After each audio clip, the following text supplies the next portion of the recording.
What it do, scrappy dudes? Welcome to another episode of the Loaded Podcast NBA edition. And as you can see by the title of the thumbnail, it's time to blow up the Chicago Bulls. They're not gonna win anything. They're done. They've reached their peak. The year that Lonzo helped them get to the playoffs, that was the year they were supposed to potentially compete for at least a second round something. It didn't happen. Lonzo got injured, and now look at the Bulls. They're wasting Zach LaVine's prime. They're wasting DeMar DeRozan's twilight of his career. They're wasting Alex Caruso, one of the best two-way defenders in the league today. And for what? Just to sell some tickets? No. Trade deadline's approaching. Blow it up, Chicago. Blow it up. And these are the trades that I think that can take place. For example, trade DeMar DeRozan to trade all these players to a contender. DeRozan, here's who I actually want him to get traded to. The Milwaukee Bucks. Now, granted, DeMar DeRozan isn't the same player he used to be, but he can still score. Well, he was never a great defender, but he could score. He's still probably the best mid-range jump shooter today.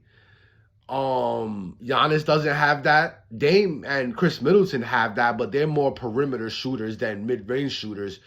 So you actually put DeRozan in. Now, granted, you're going to be like, okay, well, you can't start him at small forward. That's Chris Middleton's spot.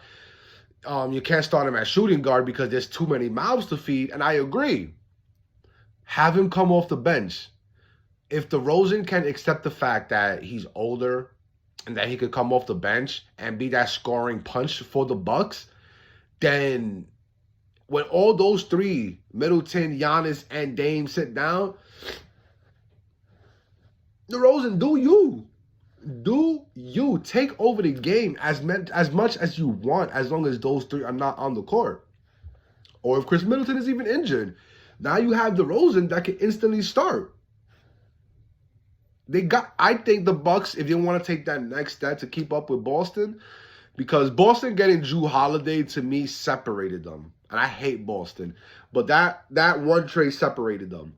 If they were to get DeMar DeRozan, I think it will close the gap a little bit. Maybe if not completely close it. Because they need that scoring punch off the bench. Because I don't think, especially, and now granted, you could say, well, they need a defender. They do. They definitely need a defender. I don't know who's available. Like, you could probably say Sadiq Bey is available, but like, I don't think Sadiq Bey is gonna do what OG is doing to the Knicks. So, speaking of the Knicks, I think they should take part in one of those players, and I think they should get Alex Caruso.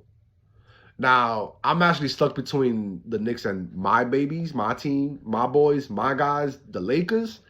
But if I'm thinking realistically, the Knicks are playing way better than the Lakers this year. Who would have thought? And I think if you have Brunson, Caruso, and OG finish off games with those three, the perimeter's locked down. You know how hard it's going to be to score on them?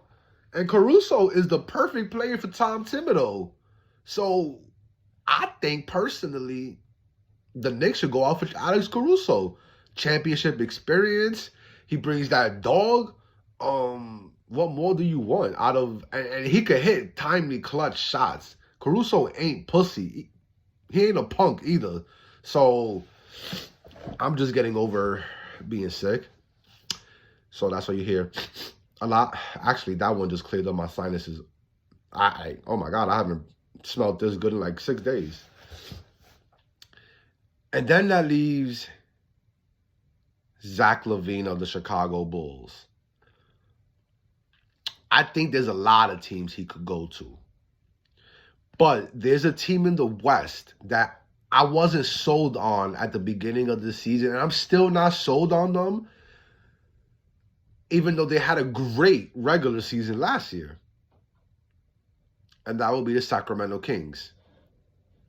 I'm not saying they're a bad team.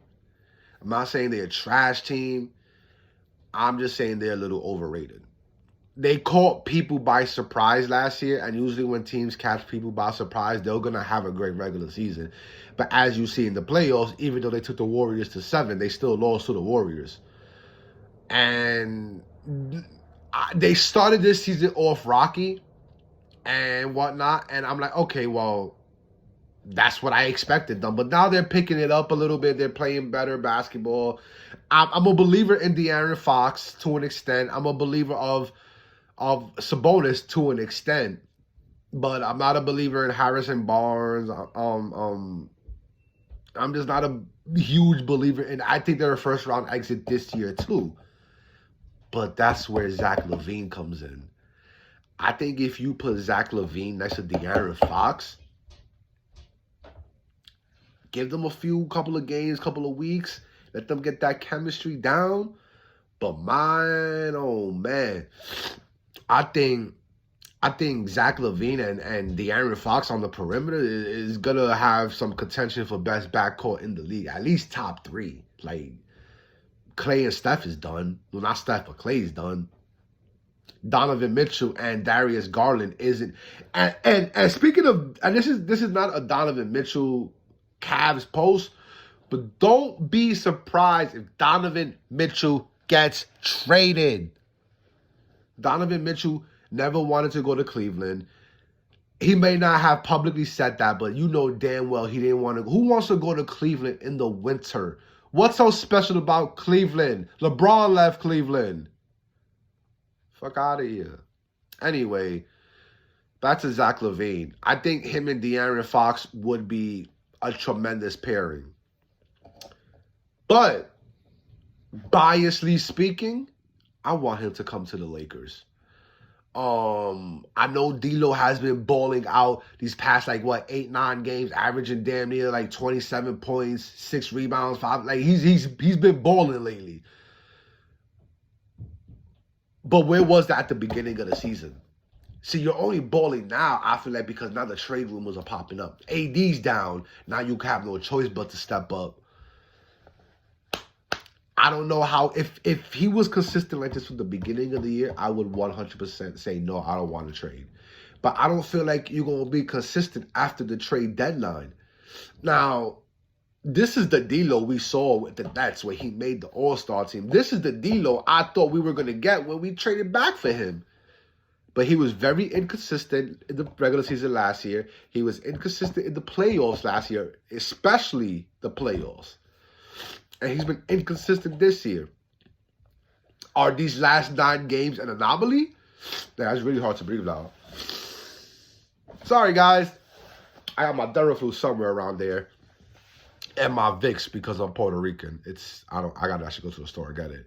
But I wanted to get this off my mind because the Bulls have been and I don't know if it's fault of their own, but maybe Lonzo Ball was actually that more important than we thought. And I think Lonzo deserved so much more credit. And in all fairness, I might sound crazy when I say this, but I think Lonzo's a little bit better than LaMelo. I mean, granted, LaMelo is by far the better scorer, but I don't think he's a better shooter. Yes, Lonzo is a better shooter. He's definitely not a better defender than Lonzo. He's not a better playmaker than Lonzo. He's not a better passer than Lonzo. His IQ isn't as high as Lonzo.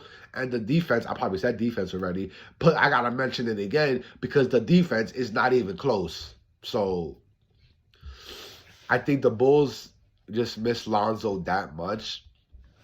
I think Lonzo deserves much more credit, way much more credit than he got.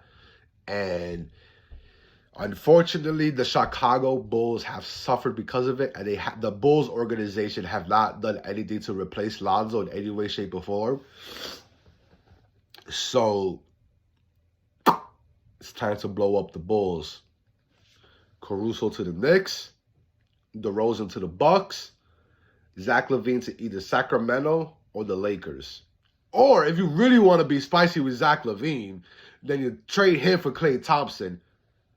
What? I'll do that trade if I was the Warriors in an instant. But that's my thoughts on the Chicago Bulls. I want you to leave your comments down below. Let me know what you think the Bulls should do. Don't forget to like, share, and subscribe. This is the Loaded Podcast, and we off this.